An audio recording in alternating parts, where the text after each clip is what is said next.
blood, gore, and violence. Most of us hate to see any of these three in real life, but on a video game with our friends, we can't get enough of it. These games get our heart pounding and our dopamine levels floating sky high. Today, we are looking at the top 15 ultra-violent games on PS3 that give a whole new meaning to brutality. Trigger warning. The following content will be regarding gross violence and will include lots and lots of blood, carnage, and awesomeness. Are you ready? Well, before we get started, I would like to ask everyone watching to like, share, and comment on the video. If you haven't already, subscribe to the channel and turn on notifications. With all that said, let's get started.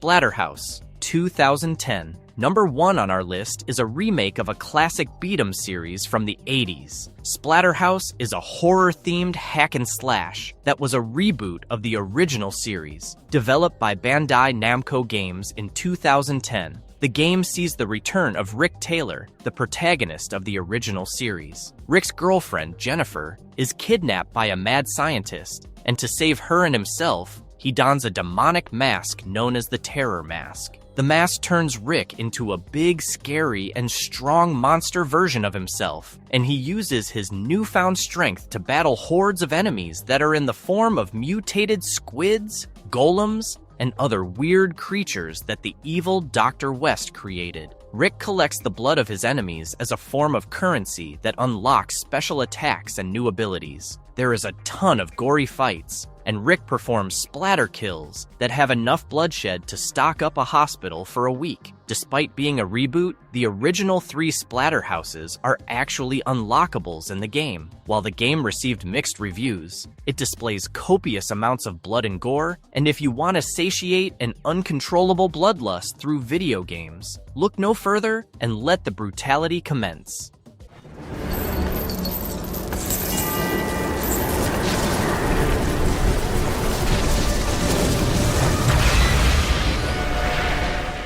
God of War 3. At number 2, we have one of the grisliest, bloody, and hyper-violent games out there. God of War 3 is a 2010 hack and slash adventure developed by Santa Monica Studio and published by Sony. The game continues the story of Kratos, the former god of war, as he continues his war against the gods of Olympus in his mission to get revenge on his father, Zeus. You play as Kratos from a fixed camera perspective in combo-based combat, quick time events, and puzzle games. From the get-go, the game lets you live the power fantasy of a brutally efficient Spartan rage monster on a path to exact vengeance against the entire Olympian pantheon for decades of wrongdoing. The very first god Kratos kills in the game sets the tone for the nature of the violence that is to come. The player also explores ancient Greece while battling against demigods, centaurs, cyclopes, and other mythological beings. The brutal ways in which Kratos destroys every being in his path and uses their powers to his own arsenal make this game nothing short of a spectacle. God of War 3 makes you revel in the violence Kratos inflicts, not just upon the gods of Olympus, but also on the people of Greece. The game has excellent pacing,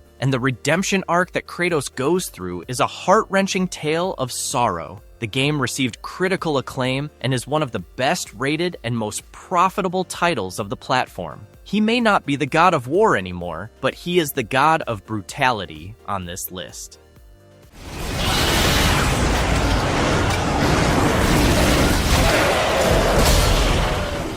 Dead Space 2. Number 3 on the list mixes 2 of the most popular subtypes of survival horror, futuristic space and zombies. Dead Space 2 is a 2011 survival horror game that was the last of 3 games that were developed by Visceral Games and published by EA. The game is set in the 26th century and follows as a direct sequel to the 2008 Dead Space. Dead Space 2 sees the series protagonist Isaac Clarke, fighting his way out of a space station built on the remains of Saturn's moon Titan. The zombies, or necromorphs, are created by an artifact known as markers. The marker transmitted electromagnetic signals that cause mental degradation, hallucinations, and paranoia in humans, causing them to resort to extreme violence and even suicide in an effort to create corpses that further spread the infection. A marker contains the genetic code for the necromorph plague, which turns the corpses into undead monsters. Dead Space 2 has the player solving puzzles, hacking doors, all while battling through waves of necromorphs, cutting through limbs, busting heads,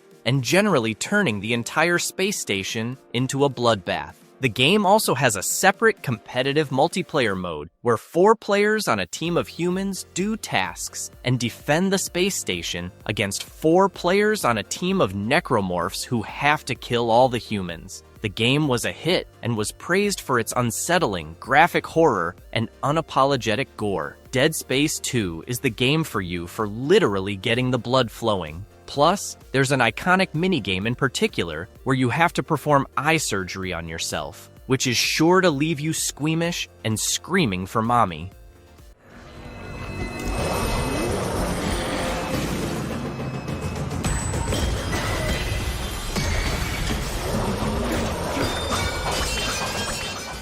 Dante's Inferno. Game number 4 is another classic from Visceral Games and EA. Dante's Inferno is a 2010 hack-and-slash game that is based on the epic poem by the same name.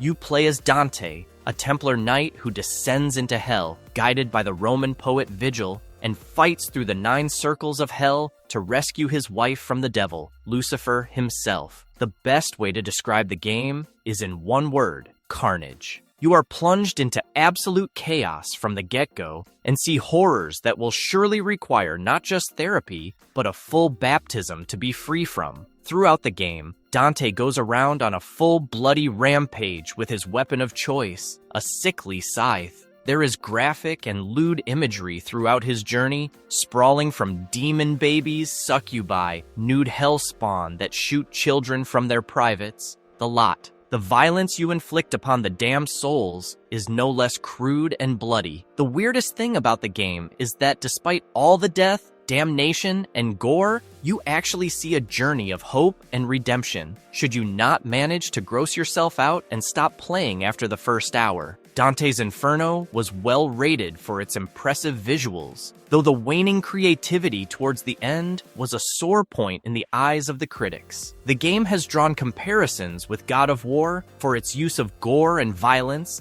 an overall theme of a quest for revenge that turns into a hunt for humanity and redemption. So if you don't mind not eating for a few days and want to hack, chop, and slash your way to punching the devil in the marbles, this game was tailor-made for you.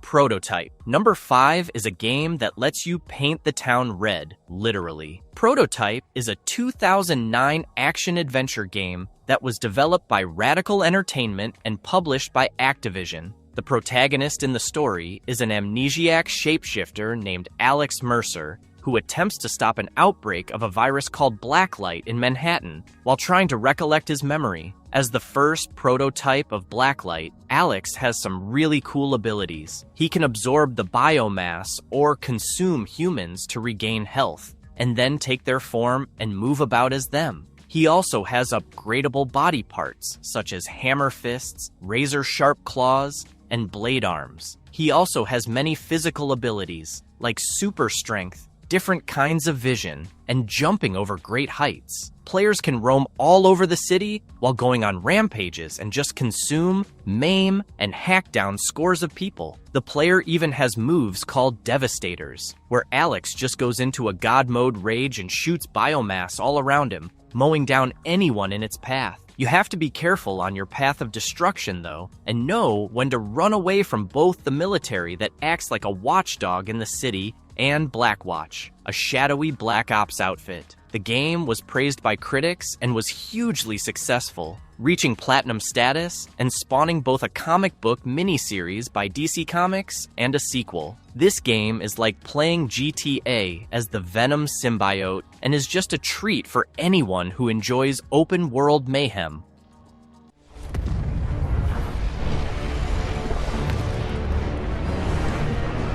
Come on, it's up to us.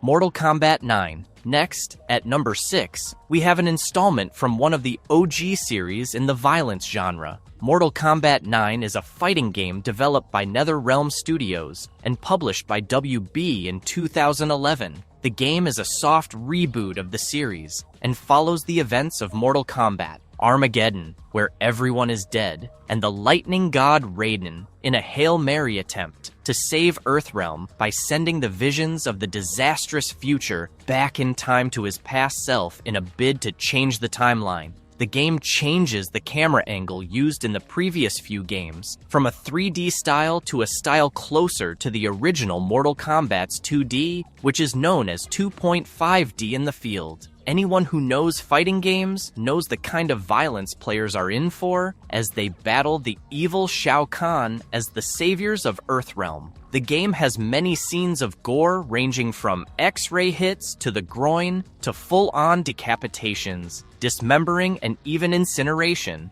Insert MK Toasty meme of Scorpion. The game is so brutal that they literally call finishing moves fatalities. Players can either play the storyline or face off with their friends in online or local multiplayer to test their might for bragging rights. The game introduced 4-player tag team as an original feature, where up to 4 players can play one match. The players could swap between each other and even perform combos with their partners. The game was one of the most anticipated titles of the time, receiving critical acclaim and winning numerous awards, such as Best Fighting Game of the Year. The game was a big step up from its predecessors, and the first Mortal Kombat game to feature guest characters from outside universes and franchises such as Kratos from God of War and Freddy Krueger from Nightmare on Elm Street.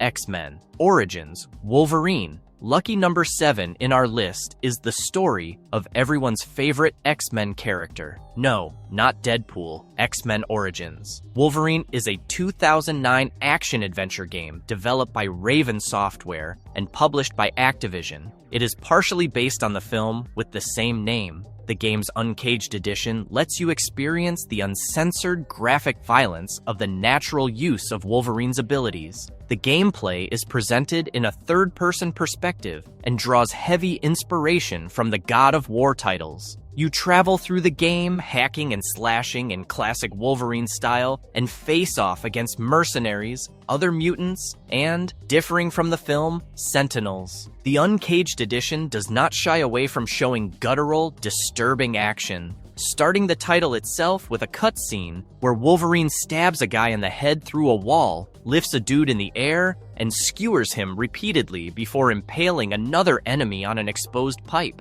Unlike other titles that don't really show just how sickly savage Wolverine is, in this edition, you can behead bad guys, tear people in half with your claws, hack off arms at the shoulders, gut soldiers, and even put someone's head through a helicopter. Despite the other versions of the game not being rated very highly, the Uncaged edition was actually positively received. It is truly one of the most graphically violent games around, and a tap-in for our list.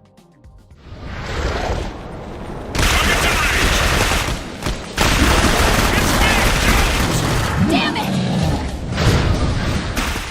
Clive Barker's Jericho. We are going biblical for number 8. Clive Barker's Jericho is a horror first-person shooter video game developed by Mercury Steam and Alchemic Productions in 2007. The game has the player controlling a 7-man squad named Jericho and waging battle against the Firstborn, a creature that was created by God in his image with no sex and amazing powers. The Firstborn was banished from Earth as God himself was disgusted by his creation and found it too powerful for even him to kill. The Firstborn is locked in place called the Pyxis. Each of the 7 soldiers has unique supernatural powers, and the game acts as a sort of modern-day RPG. There is a healer, a seer, an exorcist, and even a reality hacker who slows down time. The player jumps to each character at certain points in the game throughout the campaign. There are many weird enemies that the Firstborn sends to destroy Jericho that not only look disgusting, but are a nightmare to kill. There are creatures with weird mutations and gross human metal hybrid monsters that are nothing short of vomit-inducing. The game received pretty average reviews, with critics praising the soundtrack, the creepy horror visuals, and the squad's powers, while criticizing the abrupt ending, short campaign, and poor AI, with teammates dying and needing heals constantly. The game is perfect for trying out a take on an RPG without the medieval wizards and elves.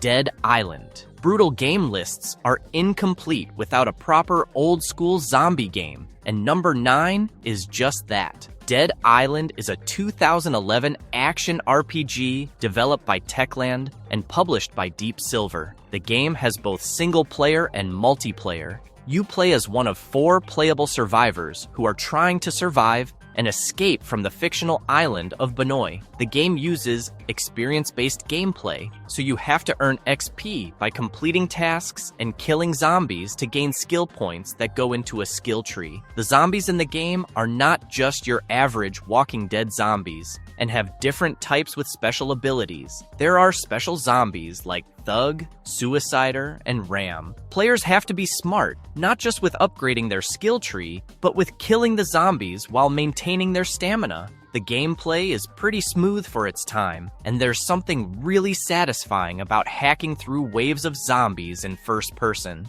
The game didn't pull up any trees with the critics, but was successful enough to get a novel and a comic book by Marvel about the concurrent events and an eventual sequel. As far as stories go, Dead Island is nobody's idea of a revolutionary game. It's just you and your friends running around an island, tearing and shooting off zombie heads and having a ton of fun while doing so. No More Heroes. Entry number 10 is one of Wii's finest games. No More Heroes is an action-adventure game developed by Grasshopper Manufacture. The game found critical acclaim for its gameplay, writing, and soundtrack. In 2009, the game received ports for both Xbox 360 and PlayStation 3. This port was titled No More Heroes: Heroes Paradise. The game's protagonist is a tech nerd named Travis Touchdown who, upon winning a beam katana at an auction, gets embroiled with an organization called the United Assassins Association and has to kill some high-ranking assassins to avoid becoming a target himself. So next time, check the fine print on that lightsaber before placing a bid on it on eBay. Travis moves around the free-roaming world on foot or on his modified scooter, the Splatterhouse. Players can use the beam katana to decapitate or cut enemies in half, with copious amounts of blood being spilled everywhere. The game's PS3 port had better graphics, English voice acting, and more bosses, among other upgrades. The brutal violence inflicted upon enemies was actually dampened for the Japanese version, with the blood being replaced by black pixels and coins. All the blood and gore were apparently only reserved for the North American and European versions. Unlucky Japan. Heroes Paradise was, however, criticized for its gameplay not being as smooth as the Wii version due to the problems of using a controller and not a nunchuck. Regardless, the game still had all the violent bits, and hence, it makes our list.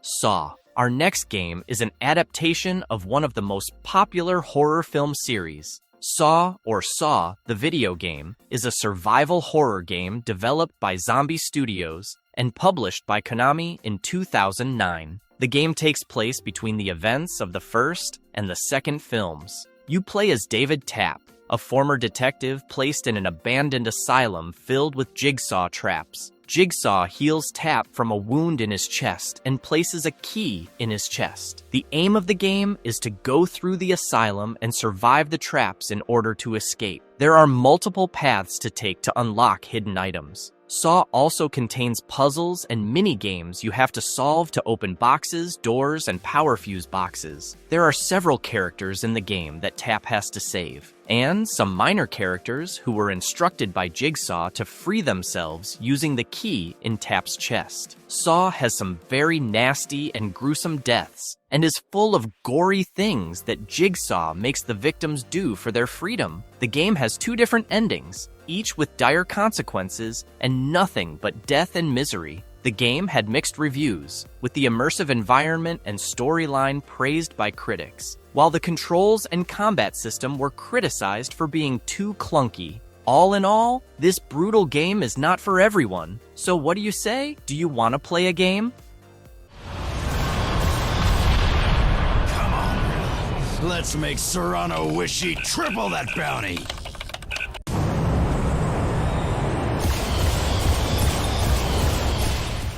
Bulletstorm. Number 12 is a game from Epic Games. Yes, the Fortnite guys. Bulletstorm is a first-person shooter game developed by People Can Fly and Epic Games, and published by EA in 2011. The main campaign is set in the 26th century and follows ex-Black Ops team leader Grayson Hunt and his quest for vengeance against General Victor Serrano, his former commander, who tricked Hunt's team, Dead Echo, into killing innocents and then tried to have them killed. Bulletstorm rewards players with skill points for performing increasingly creative kills. These skill points unlock and upgrade weapons and ammunition at drop kits, which in turn allow for more inventive combat and deadlier skill shots. The more unique, creative, and brutal way you kill an enemy, the more skill points are awarded, encouraging a chaotic and fast-paced gameplay experience. The game also has a co-op PvE mode called Anarchy Mode, which is wicked awesome. 4 players can meet up online in one of 6 arenas where they fight 20 waves of enemies. As creative killing is what the game is all about,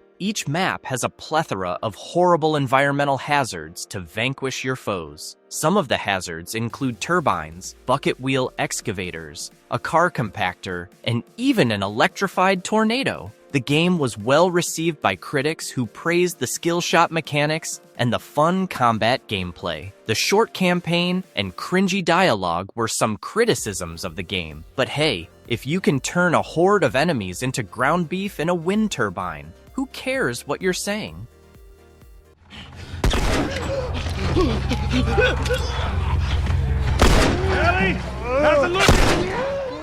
The Last of Us. At number 13, we have the game that gave us HBO's latest hit series. The Last of Us is an action-adventure game developed by Naughty Dog and published by Sony in 2013. In a fictional version of the United States, a mutant cordyceps fungus spreads through bites and airborne spores, transforming human hosts into weird, aggressive mushroom creatures. The main plot focuses on old, grizzled smuggler Joel, who has to escort the young girl named Ellie across the country in the hopes of Ellie helping humanity find a cure, being immune to the fungus. The game has plenty of gun and physical violence. There are bloody, gory, graphic deaths of both humans and monsters. There is unsettling imagery that includes characters being chased and ripped apart by the infected creatures, as well as corpses, hangings, etc. The story of The Last of Us is the real brutality and is an emotional landslide to its core, where empathy, connection,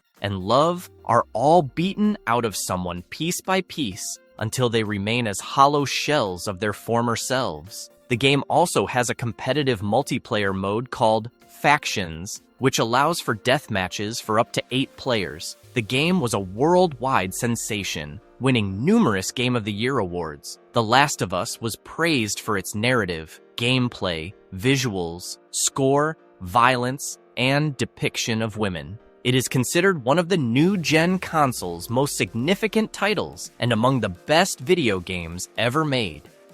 Lollipop Chainsaw. Penultimate number 14 is a cult classic brought to you by Superman director James Gunn. Lollipop Chainsaw is a 2012 action-adventure game developed by Grasshopper Manufacture and published by WB. The game stars Tara Strong as Juliet Starling, a cheerleader zombie hunter femme fatale, which is a combination nobody had on their bingo cards. The game is a wild take on the classic hack-and-slash video game in which players play as Juliet as she fights through hordes of zombies with a, you guessed it, massive chainsaw. Her constant companion is her boyfriend Nick, who is a severed human head that she preserves with magic after he is bitten by a zombie during an outbreak. The big bad of the game is an evil goth named Swan. Swan keeps sending dark purveyors that are sentient zombies that are capable of rotting anything in their path, transforming anything into the undead.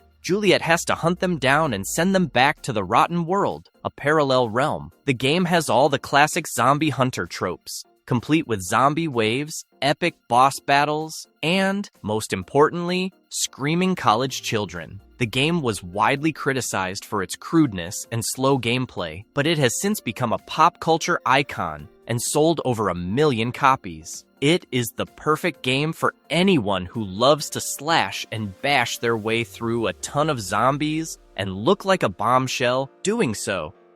Ninja Gaiden 3. And lastly, at number 15, we have a slash and slicing ninja game. Ninja Gaiden 3 is an action-adventure game developed by Team Ninja and published by Tecmo Koei. The game is a sequel to Ninja Gaiden 2 and continues the story of Ninja Ryu Hayabusa. The game features co-op and competitive multiplayer in the form of team-based and free-for-all death matches for up to 8 players with custom characters, where players rank up and unlock new abilities and cosmetics. It improves on the in-game mechanics and cinematic scenes of the previous titles. One original visual aspect introduced was something known as Steel on Bone, a new visual cinematic trick that allows players to cut through the body during a slow-motion sequence. The player has to travel the world, pursuing the primary antagonist known as the Regent of the Mask and his terrorist organization, the Lords of Alchemy, while reeling from a curse that is slowly eating him away. There is a ton of katana and shuriken-based combat, which sees Ryu cut through hordes of ninjas, take down attack helicopters, and even fight clone dinosaurs. Who saw that coming? The game has some sick scenes of glory dismemberments, and even the ancient Japanese suicide called harakiri. The game was criticized for the use of just one type of primary weapon and the streamlining of the ending. An updated title called Ninja Gaiden 3 Razor's Edge was released later that year, which eased off some of the criticisms, but increased the game's difficulty. And that is our list for today. What games have you played from it? Which were your favorites? What games do you think we missed? Comment on all of it below. If you have made it this far, please like, share, and comment on the video. Be sure to subscribe to the channel and hit the bell icon to be the first to be notified of all things. Thanks for watching. Goodbye.